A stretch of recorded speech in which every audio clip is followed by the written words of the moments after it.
लसो तसै धेरै फ्याफुला नमस्कार सम्पूर्ण दर्शकवृन्दहरूलाई म लामा पेमा ग्याचो तामाङ हामीले निरन्तर बढ्दो थैन्चोल छ्यान्बो श्रवण महाविमुक्तिको बारेमा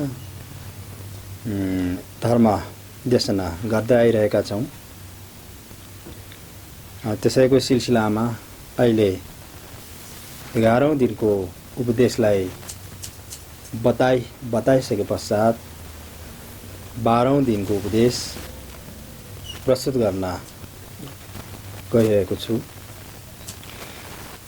12औं दिनमा कस्तो प्रकारको दृश्यहरू देखा पर्छ र त्यसलाई कसरी पहिचान गर्ने भन्ने बारेमा मृतकलाई गम्भीर उपदेश यहाँ दिएको छ।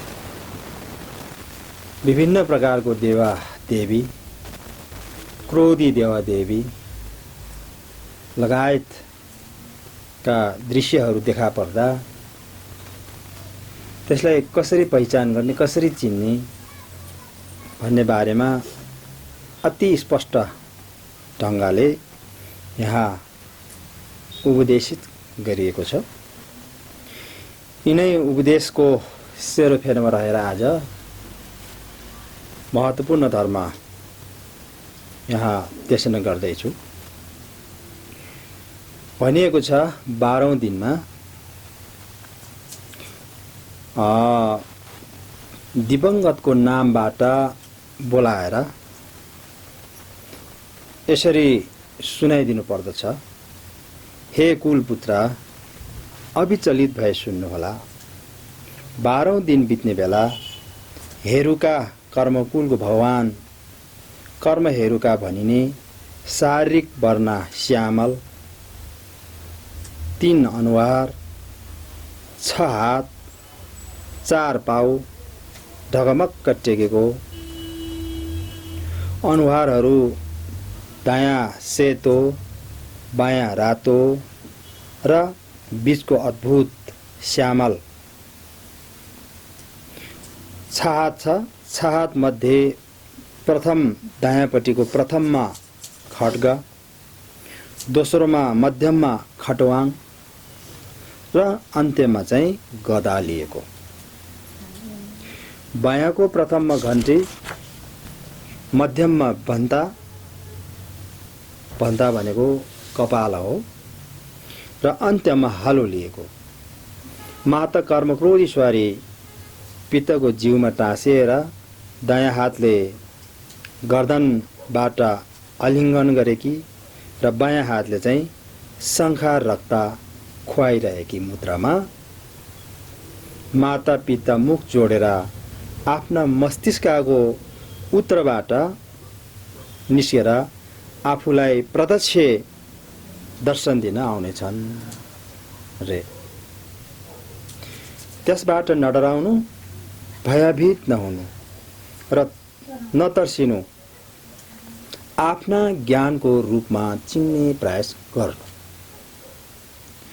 तिम्रो इष्टदेव भएको हुनाले डराउनु पर्दैन।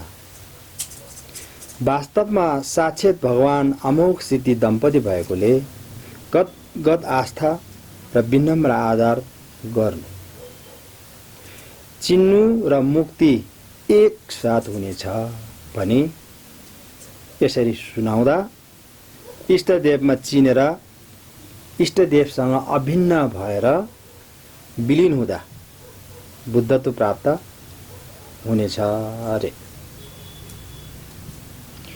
तिनीहरू गुरुको उपदेशले स्व आभास ज्ञानको प्रभावमा चिने नि हुँदा सिंहको जस्तै हाउगुजी प्रतिरूप देखे झैं मुक्त हुनेछ रे।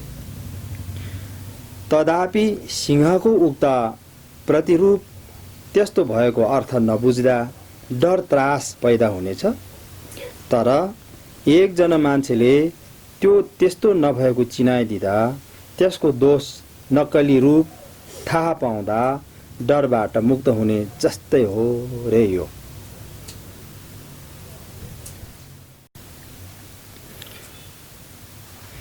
यहाँ पनि हेरुका देवागणका ठूलो शरीर अङ्गहरू मोटो आकाश धातु समान चाहिँ उदाएर आउँदा अवश्य डर त्रास त लाग्नेछ।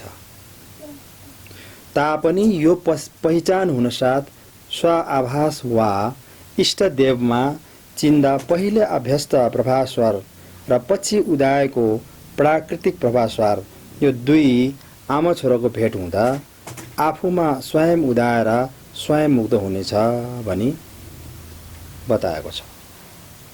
त्यसो हुँदा पहिले चिनेको मान्छे भेटे चाहिँ स्वसम्बित ज्ञान आफैले बुझ्ने, आफै स्पष्ट र आफै मुक्त हुने छ भन्छ। यसको परिचय नपाए भत्र व्यक्ति भए पनि यहाँबाट उँधो गुल्टेर संसारमा भ्रान्तिन्छ रे। त्यसपछि 8 क्रोधी गौरी ठामेन र विषमशिरा भएकी देवीहरू आफ्ना मस्तिष्कबाट निस्केर आफूलाई दर्शन दिन आउँदा पुनः पहिचान गर्न दिवंगतको नामबाट यसरी बोलाएर भन्नु रे। हे कुलपुत्र, विचलित नभए सुन्नु, आफ्ना मस्तिष्कको भित्रबाट गौरी लगायत 8 मातृ निस्केर दर्शन दिन आउँछिन् रे। तीसँग नडराउनु। आफ्ना मस्तिष्कको पूर्वी पक्षबाट श्वेत माता गौरी दाहिने हातमा सबको दण्ड र देब्रे हातमा चाहिँ रक्तले भरेको बन्दा लिएकी मुद्रामा आफूलाई दर्शन दिनेछिन् भन्छ। त्यसबाट नडराउनु होला। दक्षिण दिशाबाट पहेँलो वर्णकी चौरिनी हातले धनुमा बाण चढाएर तानिरहेकी, पश्चिम दिशाबाट रातो वर्णकी प्रमोदकारी मकरको ध्वजा लिएकी, उत्तरबाट कालो वर्णकी बेताली हातमा वज्र र रक्तले भरेको बन्दा लिएकी, पूर्व पश्चिमको कोणबाट रातो पहेँलो वर्णकी पुक्कसी दाहिने हातले आन्द्र समातेर देब्रे हातले मुखमा हालिरहेकी, दक्षिण पश्चिम कोणबाट गाढ हरियो वर्णकी कस्मारी बायाँ हातले रगतले भरेको बन्द लिएर दायाँले वज्रले चढाउँदै पिइरहेकी, पश्चिम उत्तर कोणबाट हलुका पहेँलो वर्णकी चण्डाली लासको टाउको र जिउ छुटाउँदै दायाँ हातले मुटु समातेर बायाँले शरीर खाइरहेकी, उत्तर पूर्वको कोणबाट गाढ नीलो वर्णकी स्मशानी सबको टाउको र शरीर छुट्याएर अलग गर्दै भक्षण गरिरहेकी, यी स्थानीय 8 गौरीहरू 5 हेरुका पितालाई छेउबाट घेरेकी मुद्रामा आफ्ना मस्तिष्कबाट निस्केर आफूलाई दर्शन दिन आउनेछिन् रे। त्यसबाट नडराउनु। हे कुलपुत्र, अविचलित भई सुन्नु। त्यसको बाह्य परिधिबाट 8 ठमेनमा देवीहरू निस्केर आफूलाई दर्शन दिनेछिन् भनिएको छ। पूर्वी भागबाट बदामी वर्णको सिंहमुखी सिंहानी 2 हात छातीमा क्रस गरी मुखमा मुर्दा चेपेर जटा हल्लाइरहेकी, दक्षिणी भागबाट रातो व्याघ्र मुखी बाकै टाउको, व्याघ्र मुखी भनेको बाको टाउको भएकी 2 हात उँधोतिर आपस्तमा बढारेर आँखा सिधा हेर्दै दारा देखाइरहेकी, पश्चिमबाट कालो वर्णको श्रृङ्गालमुखी भनेको स्यालको टाउको भएकी दायाँ हातले खड्ग लिएर बायाँ हातले आन्द्र तानेर खानेर रगत चाट्दै गरेकी, उत्तरबाट गाढ नीलो स्वानमुखी, त्यो भनेको कुकुरको टाउको हो। कुकुरको टाउको भएको 2 हातले मुखमा लास हाल्दै आँखा सिधा हेरिरहेकी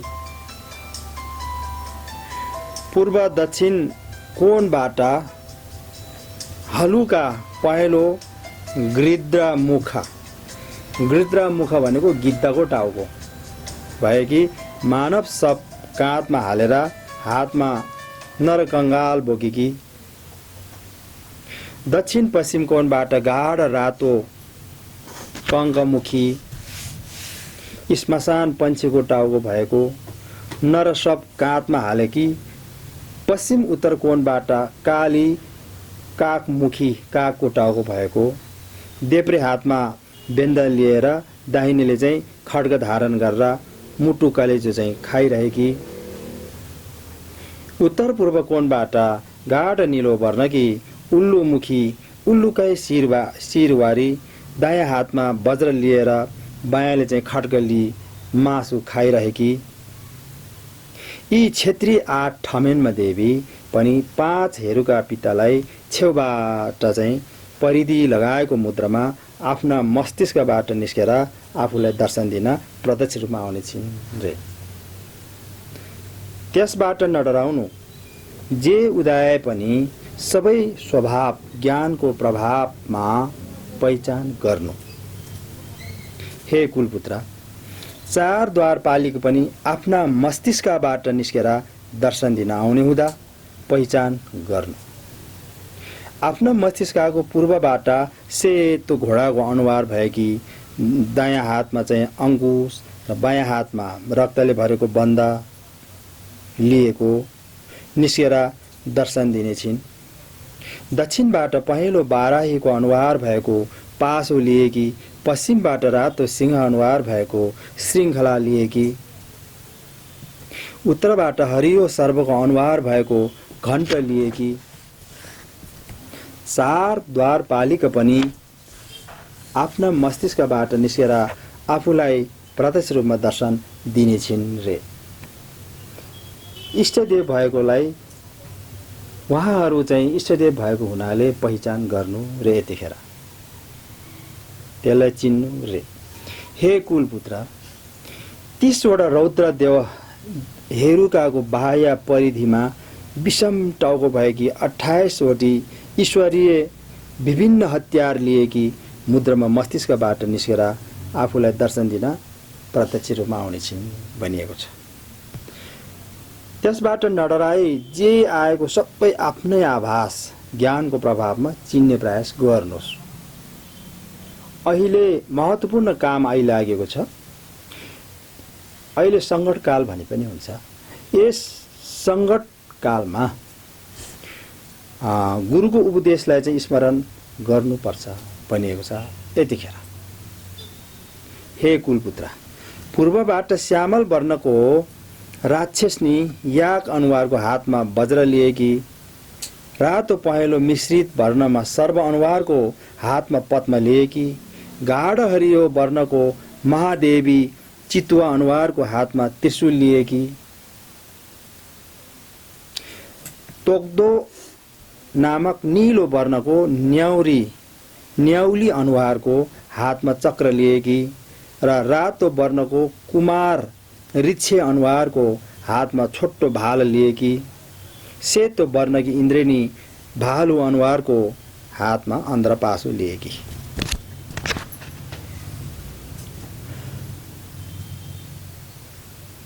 दक्षिणका 6 योगिनीहरू यस प्रकार छन्। पूर्व दिशाका 6 योगिनीहरू मस्तिष्कबाट निस्केर आफूलाई दर्शन दिने छन् भनिन्छ। त्यसबाट नडराउनु हे कुलपुत्र।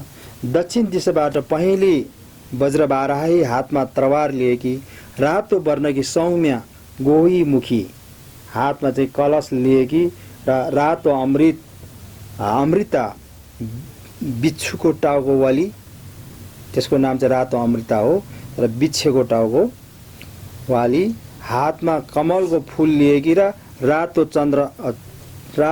चन्द्रिका बाजको टाउको वाली चाहिँ हातमा वज्र लिएकी श्यामल दण्डिनी स्यालको टाउको वाली हातमा गदा मचाइरहेकी गाढा पहेँलो वर्णकी राक्षसनी बाघको टाउकोवाली हातमा रक्त खपर लिएकी। दक्षिण दिशाका 6 वटी योगिनीहरू विभिन्न मुद्रामा तिम्रो मस्तिष्कबाट निस्केर आफूलाई दर्शन दिन आउनेछन् भनिएको छ। त्यसबाट कदापि नडराउनु।